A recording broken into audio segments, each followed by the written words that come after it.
How you doing, mate? Tired. I am a bit. This week. Yeah. I think it's because of the bloody bank holiday, isn't it? But welcome back to the channel, guys.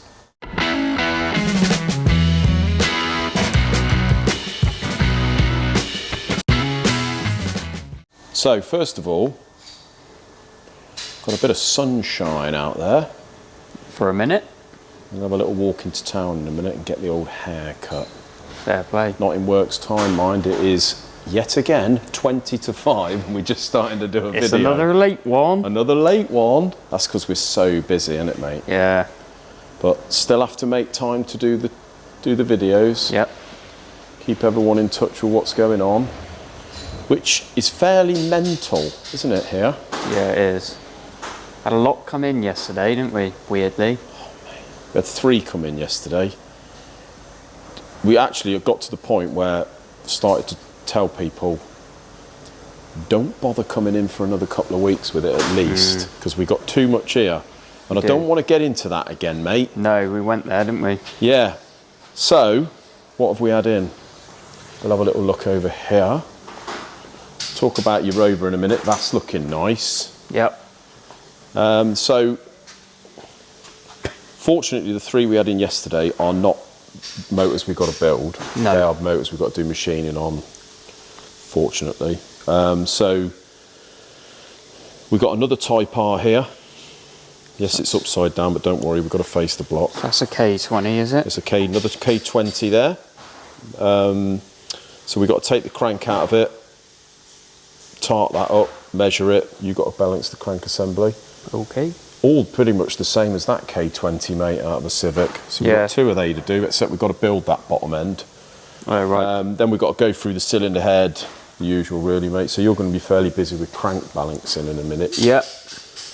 What else we got?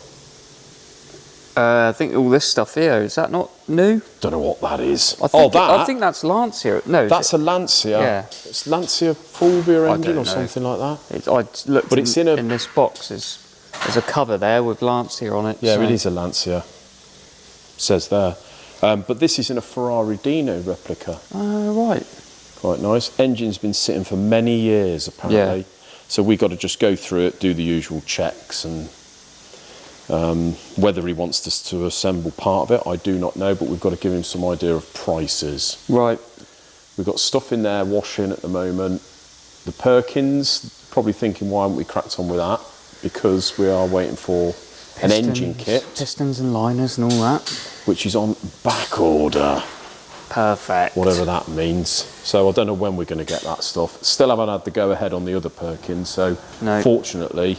And we had a CVH as well turn up yesterday. We have had a CVH. But that was just a bit of machining, so. Yeah, so we've had to face the block today, skim the head, take 70 thou off the head, big compression. Yep.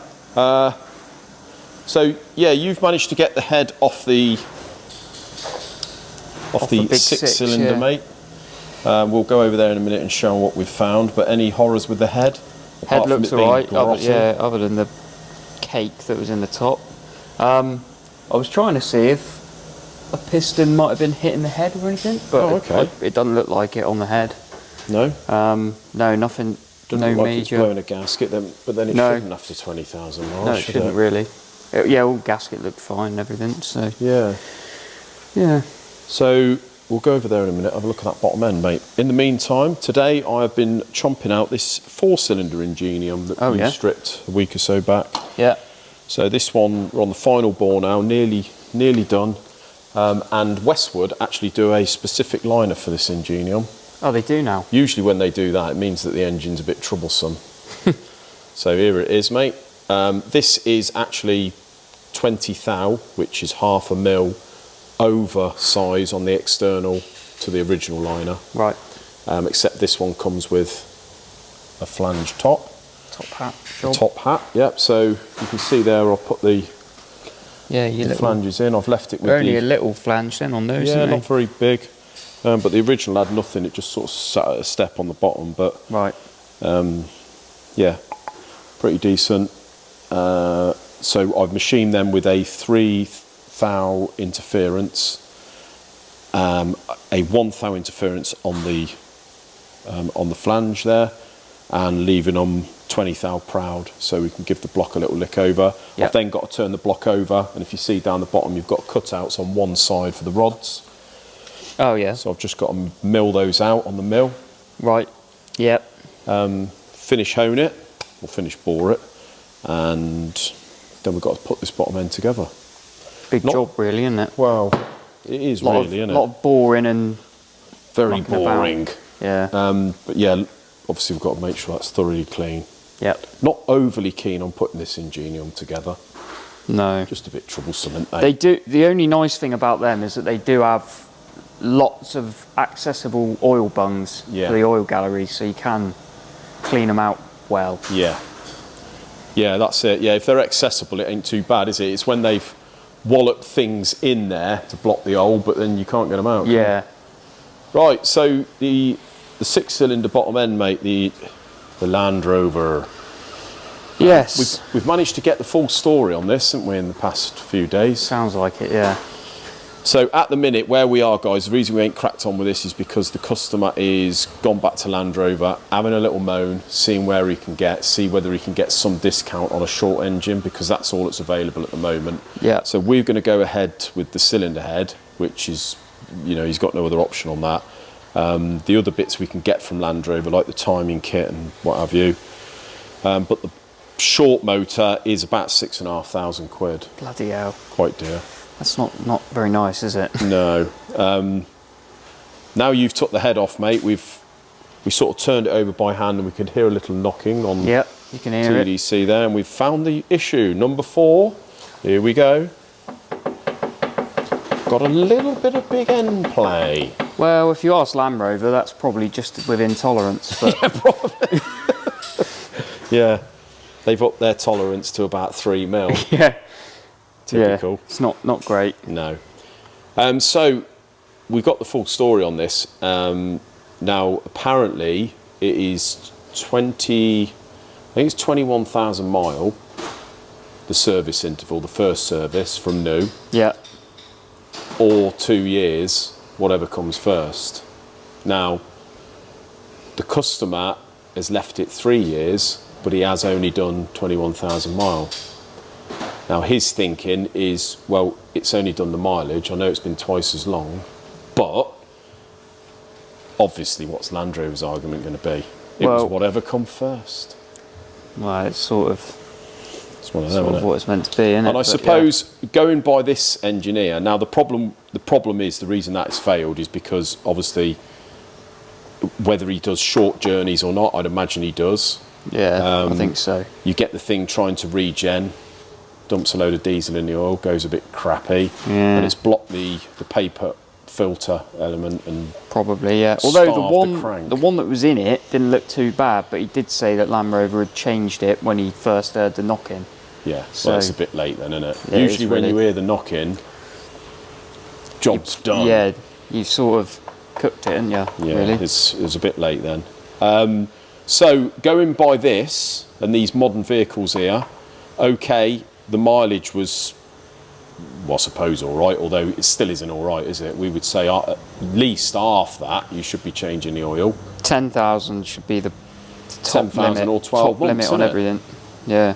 But the time limit, if you are taking twice as long to do the same mileage, in theory you're doing short journeys, and you're not doing as big a distances in the time, are you? So the thing's going to want to regen if you're doing short journeys. If you're doing long journeys, more mileage in a short amount of time, then it's probably going to be working a bit harder and probably won't end up like that, I would say.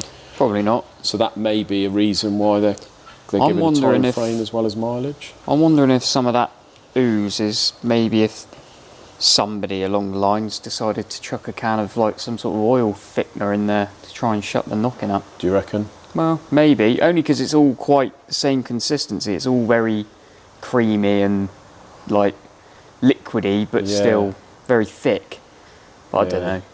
I've never seen that before. Usually when it gets to that state, it's pretty hard and it's all very carbony, soft. doesn't it? Like I don't really want to touch it, but It's like bloody... It's like cream cheese, but black. Nice.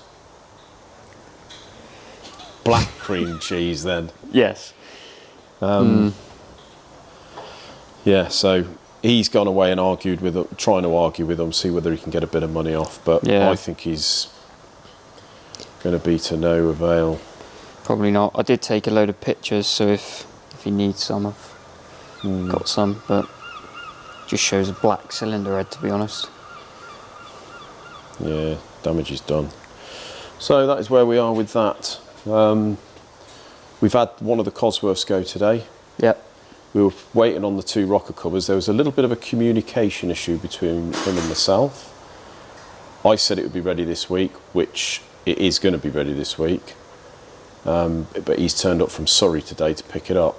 And it was ready, all bar the rocker cover is still not blasted. Still waiting for that. So he's all right with it. He's took it. He's happy. Paid up. And I shall, once I get the rocker back, I'll get it painted, sorted, put it in the post. Yep. He still ain't finished the car anyway, so... Ideal. Not to worry. The V6 Lamdrover, you're wondering why that's still there? What can I say? He ain't picked it up. Pretty simple, isn't it? Yeah, so I've, you know, when we took on the, before we took on the job, I sent him an estimate of an amount. It's ended up pretty much exactly what the estimate was. And now he's sort of saying that he's got to save the money or whatever, but I would have thought he'd hopefully have had that sorted. It's a bit annoying because I did invoice him for the parts fairly early on. He didn't pay it. Silly me, I did crack on with it. Whereas I should have just come to a halt until he paid for the bits, but usually they're pretty good. But he ain't paying me for the bits. Don't get it very often, do you? So I've had to not only pay the parts, I've had to pay the VAT on it, because it's the end of the quarter and the thing's still sitting there. It's not ideal. I can't do a great deal at the moment, can I? It's too early days, so I'm just fingers crossed hopefully he picks it up. He says he's going to, but a bit annoying that, because it's a big old chunk of cash. It is. So, yeah. But it's all part of this game, isn't it? Unfortunately, yeah. There we go. So I think that's about it, mate, innit, for today, really. Pretty much. Nearly 5 o'clock. I better get this thing edited and out. You know. Quick. Next video, Rover. We're going to time that up, aren't we? Yes, we shall. So you've got the pulleys on now, got the covers on the back, got the blanking kit on, which looks pretty trick, doesn't it? Yeah, so you've got that little plate, and there's one round the back, and one on the other end of that cam as well. Okay, so normally you would have 2 pulleys on the end of here. Yeah. Because the exhaust, the inlet cam, comes in 2 halves, not as standard. And you've got a Vanos unit either end, and then you've got a belt that drives. Yeah, there's 2 belts. Basically the exhaust cam drives 1 half of the inlet cam. Oh yeah, of course. It's in 2 halves. So yeah, very weird. Bit of a weird setup, but so this one obviously is just like a standard setup. We've got 2 normal cams. Done away with the pulleys on the back and the little belt. Yep. Just got 2 on the front, mate. So you've stuck the gauge down the plug hole, found true Ted dead centre. Ted dead centre, yeah. Top dead centre. Good old Ted. Good old Ted dead. But not say that really, in case there's any Teds watching.